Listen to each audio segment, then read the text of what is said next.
अस्सलामुअलैकुम दोस्तों।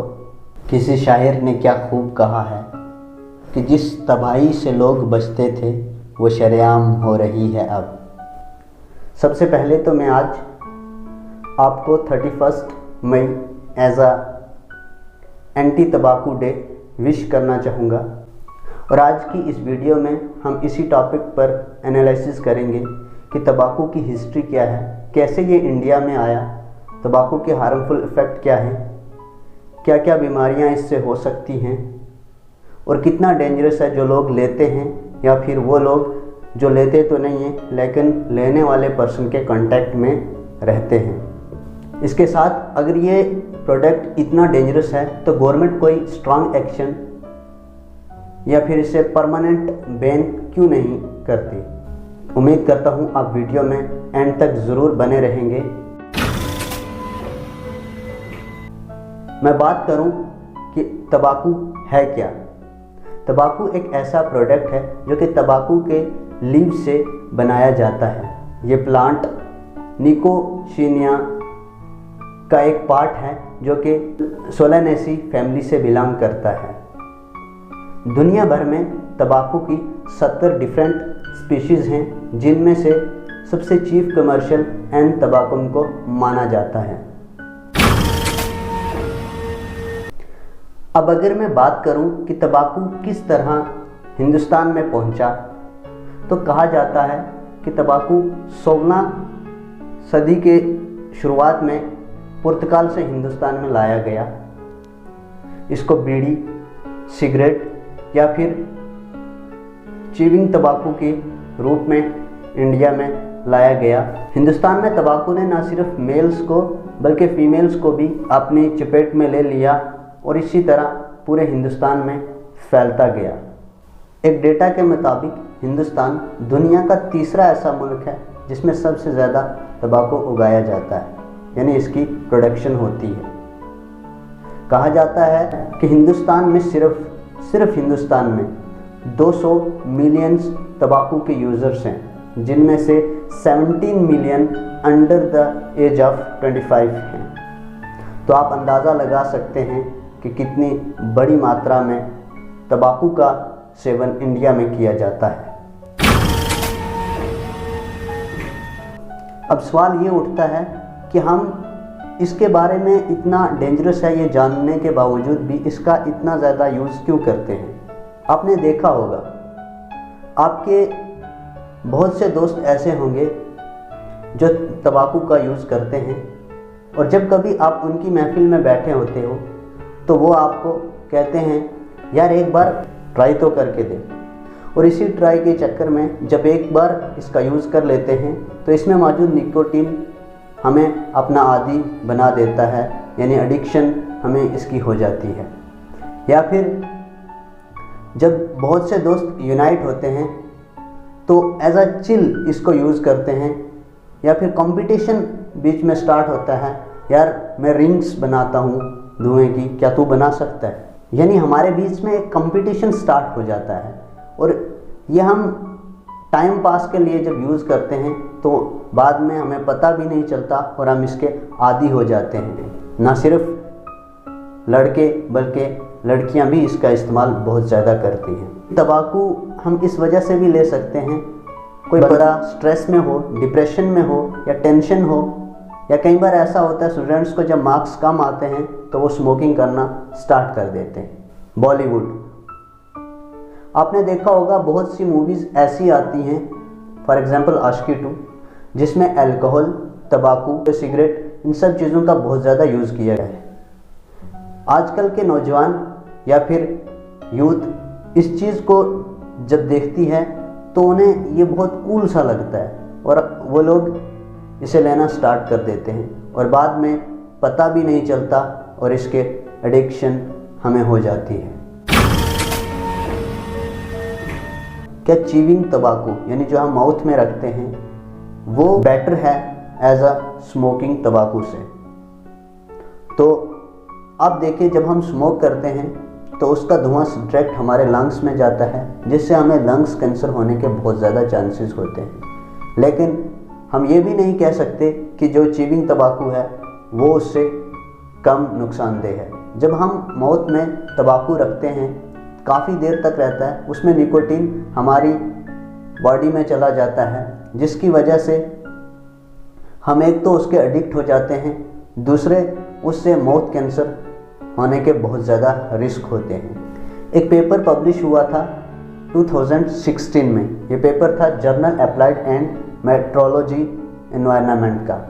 इस पेपर में बताया गया है कि जब हम माउथ में तंबाकू रखते हैं तो इसमें एक बैक्टीरिया होता है जिसका नाम बैसिलस बैक्टीरिया है।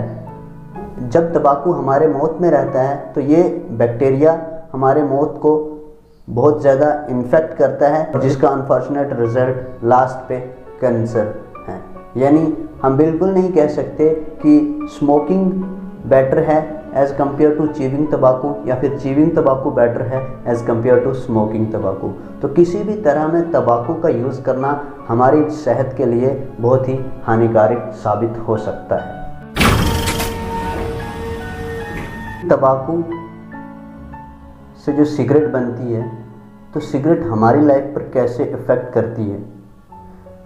कहा जाता है कि जब हम एक बार सिगरेट का धुआं इनहेल करते हैं तो उसमें मौजूद 5000 से ज़्यादा केमिकल्स हमारी बॉडी के अंदर जाते हैं, जिसकी बहुत से ज़्यादा नुकसानात हमें देखने को मिलते हैं। सबसे पहले शुरू में जब धुआं अंदर जाता है तो ये हमारे टीथ को पहले ब्लैक करता है, उसके बाद येलो कलर में कन्वर्ट होते हैं, जिसका रिज़ल्ट टूथ डिके लास्ट में देखने को मिलता है। सिर्फ इतना ही नहीं, तंबाकू का धुआं अंदर जाने से जब ये हमारे लंग्स में पहुंचता है तो लंग्स में मौजूद छोटे छोटे हेयर जो कि हवा को साफ़ करने का काम करते हैं, वो ख़त्म हो जाते हैं।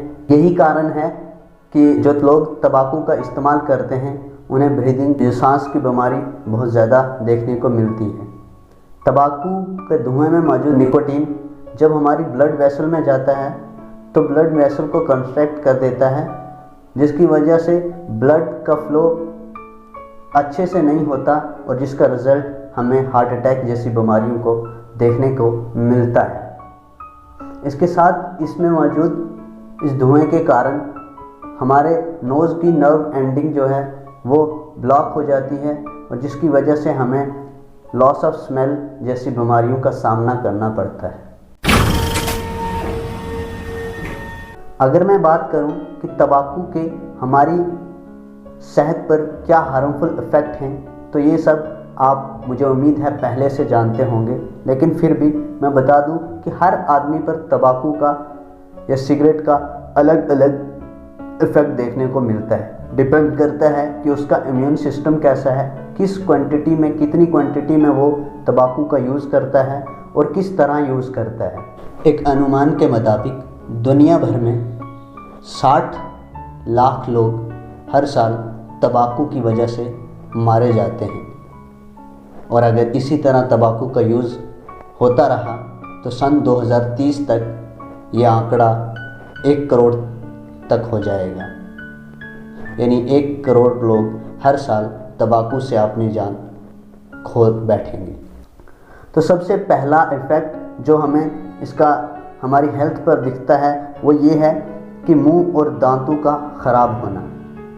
तंबाकू के यूज़ से माउथ में एक बीमारी पैदा होती है जिसका नाम लोकोप्लेकिया है, और इससे इसके एंड रिज़ल्ट में माउथ कैंसर होता है। न सिर्फ माउथ कैंसर, तंबाकू से हमें लंग्स कैंसर भी देखने को मिलता है।